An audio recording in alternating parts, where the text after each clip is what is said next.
বান্ধবীর বাড়ি এসেই কাজে লেগে পড়েছি। আমি একা না, সবাই মিলে কাজ করছি। গ্রামের সব মানুষরা মিলে একসাথে ইফতারি করব। মনে হচ্ছে যেন ঈদের আগে আমরা ঈদের খুশি পেয়ে গেছি। ছোটবেলায় দেখতাম গ্রামে যখন ইফতারি দিত তখন আমরা খুব মজা করতাম, কখন ইফতারি দিবে, কখন যাব, কখন খাবো। ঠিক আজকেও আমার সেই ফিলটা হচ্ছে, ছোটবেলার সেই পুরনো অনুভূতি। আসসালামু আলাইকুম, চলেন আসল ঘটনায় ফিরে আসি। আমি যখন তার বাসায় এসেছি তখন তার জন্য একটা সুন্দর 3 পিস নিয়ে এসেছি এন্ড সে তো অনেক খুশি। তারপর রুকায়াকে রেডি করে দিব। রুকায়াকে এই ড্রেসটাতে পরে এত কিউট লাগতেছিল, আর তার ওড়না পরে স্মৃতি মজা করতেছিল। আমি যে ড্রেসটা তার জন্য এনেছিলাম সেটা একটু ঢিলা ছিল, তাই সে চাপাইতে দিছে। জাস্ট সালোয়ার পরেছিল। তো সামনের এত বড় একটা জমি ছিল, সেখানে তারা ডেকোরেশন করেছে। এই সিস্টেমটা আমার কাছে খুবই ভালো লেগেছে। সেটা হলো ছেলেদের জন্য আলাদা জায়গা ছিল আর মেয়েদের জন্য আলাদা জায়গা। মানে হলো মাঠের মাঝখানে পর্দা দিয়ে ঘেরাও করা ছিল, একপাশে মেয়েরা একপাশে ছেলেরা। ভাবলাম যে রুকায়াকে নিয়ে একটা ছবি তুলে আসি, কিন্তু কিসের কি, সে তো মুরগির বাচ্চা দেখে তার কাছে চলে গেছে মুরগির বাচ্চা ধরবে জন্য। ও খুবই খুশি ছিল এগুলো দেখে।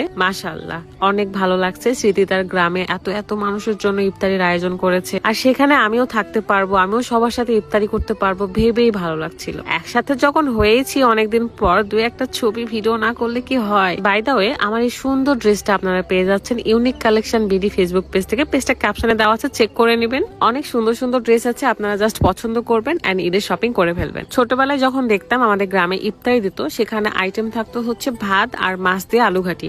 ঠিক সেরকমই আজকে স্মৃতিও সেটা করতেছে। ভাতের সাথে মাছ দিয়ে আলু ঘাটি, শরবত, খেজুর, শসা এন্ড কিছু ভাজা পোড়া। আমাদের এখানে তেমন কোনো কাজ ছিল না, তবে যার যেটা কাজ ছিল সবাই করতেছে। হুট করে দেখি শরবত বানাতে হবে, তার আগে দেখি মুরগিগুলো টিনের উপর ঘুরে বেড়াচ্ছে, দেখেই ভালো লাগছিল। তো আমরা এখন শরবত বানাবো লেবু, ট্যাঙ্ক এবং স্যালাইন দিয়ে। অনেক গরম লাগছিল, তাই ভাবলাম চুলগুলো একটু বেঁধে নিই, কিন্তু বাঁধার কিছুই পাচ্ছিলাম না। দেখি যে স্মৃতির মাথায় একটা কাঠি আছে, সেটাই নেওয়ার ট্রাই করতেছিলাম, আর তিনি তো অনেক বিজি, সে একটুকু বোঝে নাই তার মাথায় থেকে আমি কাঠিটা নিয়ে নিছি। তারপর আপনাদের ভাইয়া একটু ভদ্র হওয়ার জন্য টুপিটা পরে নিল, তাকে কিন্তু বেশ সুন্দর লাগছিল টুপি পরে। তো আমরা এখন ড্রাম ভর্তি পানি নিয়ে আসছি শরবত বানানোর জন্য। কত কাজ করি বলেন আমরা। স্মৃতি তো বেশ কয়েকবারই ইফতারি দিল গ্রামে, বাট আমি কখনোই আমার গ্রামের জন্য কিছু করতে পারিনি, তবে এবার করব। অনেক আগে থেকে আমার প্ল্যান ছিল যে আমিও আমার গ্রামের মানুষদেরকে ইফতারি দিব, নিজের মানুষদের জন্য। মানে গ্রামের মানুষরা মানে তো আমার আপনজন, তাদের জন্য যদি কিছু করতে পারি তাহলে আমার খুব ভালো লাগবে। সবাই অনেক অনেক বেশি দোয়া করবেন যাতে সব সময় ভালো কিছু করতে পারি, মনে হিংসা না রাখি, কাছের মানুষদের সাথে প্রতিযোগিতা না করি, কোনো সম্পর্কই যেন স্বার্থের জন্য ব্যবহার না করি। ভালোবাসবো, ভালোবাসা নিব, এটাই হচ্ছে দুনিয়া। সবাই মিলে আমরা এখানে শরবত বানাচ্ছিলাম, এটা আমার কাছে খুব ভালো লাগছিল। একটা বড় ড্রামের মধ্যে শরবত বানাচ্ছি। যে ব্যাপারগুলো আমরা ছোটবেলা থেকে বাপ দাদাদের কাছ থেকে দেখে এসেছি, সেই কাজগুলো এখন নিজেরাই করি। আপনারা এখন অনেকেই বলবেন যে কেন এসব দেখাতে হবে, শো অফ করতে হবে। আসলে শো অফের এখানে কিছুই নাই। কিছু কিছু ব্যাপার থাকে যেগুলো শেয়ার না করলেই নয়। আপনার একটা ভালো কাজের জন্য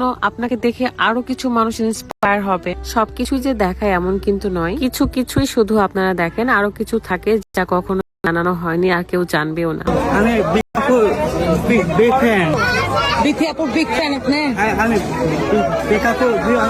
দেখি।